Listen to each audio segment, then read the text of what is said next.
আসসালামু আলাইকুম। সুপ্রিয় দর্শক, আমি একজন কর্মজীবী নারী। আশা করি ভালো আছেন। আমরাও আলহামদুলিল্লাহ ভালো আছি। চাকরি না করেও কিভাবে সংসারে ব্যয়ের লিস্ট কমিয়ে আয়ের লিস্ট বাড়ানো যায় তাই নিয়ে থাকছে আজকের ব্লগ। আজকের ব্লগ দেখে যদি আপনাদের সামান্যতম কাজে লাগে তবেই আমি ধন্য। আজ ছুটির দিন, একটু দেরিতেই নাস্তা করা হয়েছে। দুজনে বসে একটু চা খেয়ে নিচ্ছি। ছুটির দিন আমাদের অতিরিক্ত একটু কাজ থাকে, চা খাওয়ার পরে ওগুলাই করে নেব। বাচ্চাদের বাবা বাজারে যাবে, এদিকে আমি কিছু কাজ এগিয়ে রাখব। বাচ্চাদের বাবা বাজারে গিয়েছে, এদিকে আমি আলু ছিলতে বসছি। আলু আমি 10 মিনিট পানিতে ভিজিয়ে রাখি। বটি দিয়ে আমি আলু ছিলি না। বটি দিয়ে আলু ছিললে অনেকটাই অপচয় হয়। ছুরি দিয়ে এভাবে আলু ছিললে আস্তে আস্তে অপচয় কম হয়। দেখুন কত সুন্দর পরিষ্কার হয়ে গিয়েছে। আলু এমনই একটি সবজি যা সব কিছুতেই দরকার হয়। আলুগুলো টুকরো করে নিচ্ছি।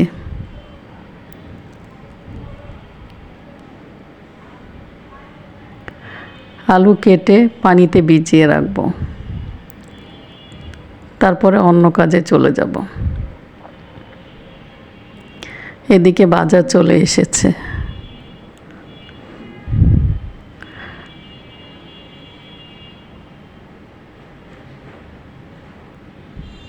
বটি দাঁড় করে নিচ্ছি। বটি দাঁড় করা দেখে আবার ভয় পেয়ে যাবেন না। অনেক দিন বটি দিয়ে কাজ করা হয় না তো, তাই মরিচা ধরেছে। বটি দিয়ে আমি খুব একটা বেশি কাজ করি না, ছুরি দিয়েই আমার কাজ করা হয়।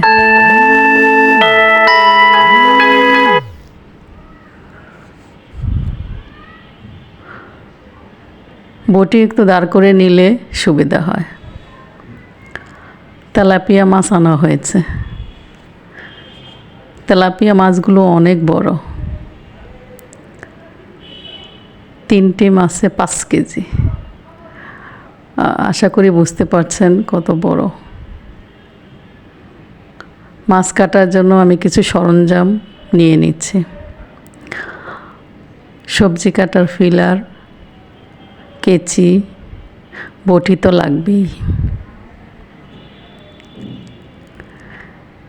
তেলাপিয়া মাছের কাটা তুলনামূলকভাবে অনেক শক্ত,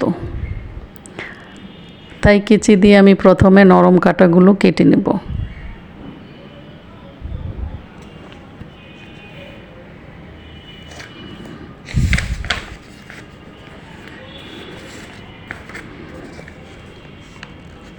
কাজকে কঠিন মনে করলে কঠিন, আনন্দ নিয়ে কাজ করলে কোনোটাই কঠিন না। বাজার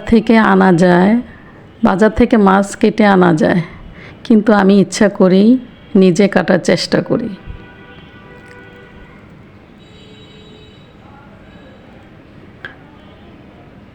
বাজারে ওনারা যদি পারে, আমি কেন পারবো না? শক্ত কাটাগুলো কাটার জন্য আমি একটি কাঠের টুকরো ব্যবহার করি। কাঠের টুকরো দিয়ে এভাবে বাড়ি দিলে সহজেই কাটাগুলো কেটে যায়।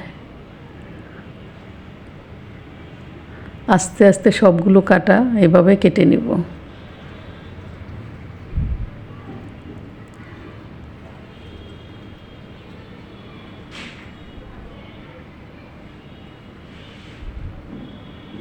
একসাথে অনেকগুলো মাছ আনা হয় আমাদের, কারণ আমাদের সময় কম থাকে তো। দুজনেই যেহেতু চাকরিজীবী, তাই সময়টাকে ওইভাবেই কাজে লাগাতে হয়।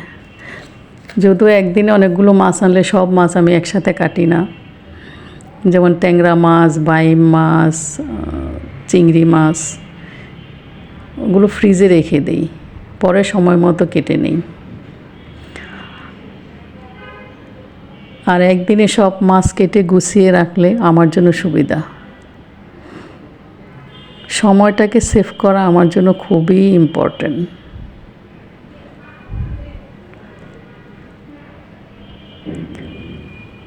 আপনারা কি দিয়ে মাছের আঁশ ছাড়ান আমি জানি না, আমি সবজি কাটার ফিলার দিয়ে মাছের আঁশ ছাড়াই।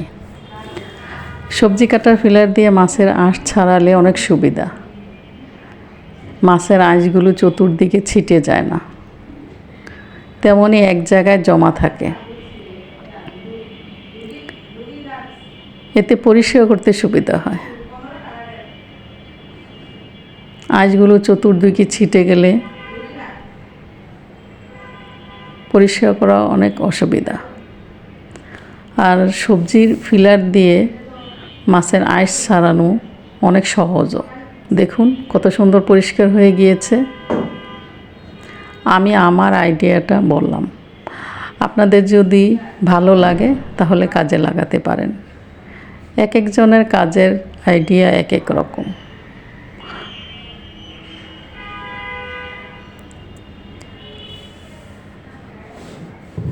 বাজার থেকে মাছ টুকরো করে আনলে অনেক বড় বড় পিস হয়, ওই পিসগুলোর মধ্যে মাছের মশলা তেমন একটা যায় না, খেতেও ভালো লাগে না। তাহলে আমরা সবাই গরম ভাতের সাথে গরম গরম ভাজা মাছ আর মাছের তেল পছন্দ করি।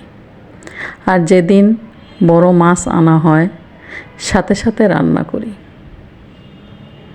যদি অন্য তরকারি থাকে তবুও।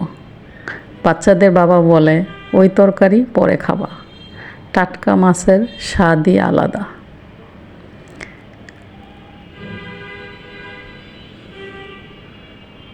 মাছের তেল খুব সাবধানতার সহিত বের করে নিতে হয়। মাছের তেল বের করার সময় যদি পিঠ গলে যায় তাহলে মাছের তেল তিতা হয়।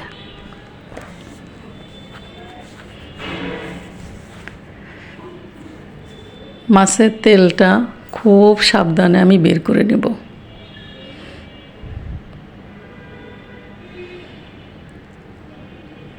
মাছটা তাজা ছিল এবং জেতা ছিল।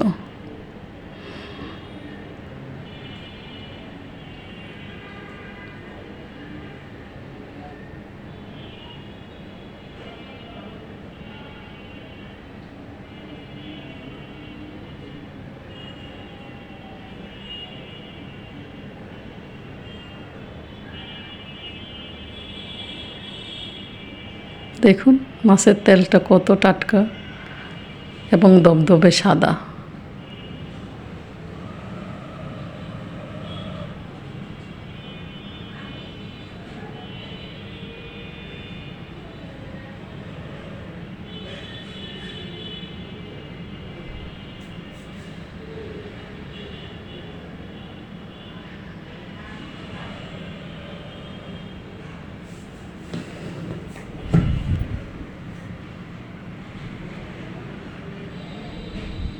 মাছগুলো পছন্দসই টুকরো করে নিলাম।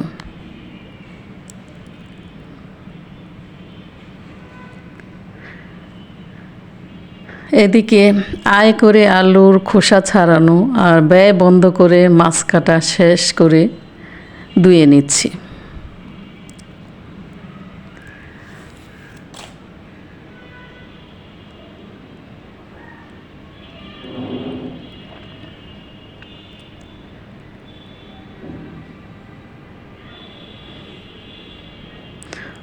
আপনারা সুস্থ থাকুন, ভালো থাকুন, আমাদের জন্য দোয়া করবেন।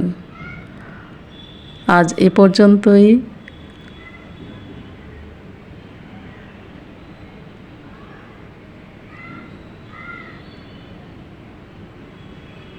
আল্লাহ হাফেজ।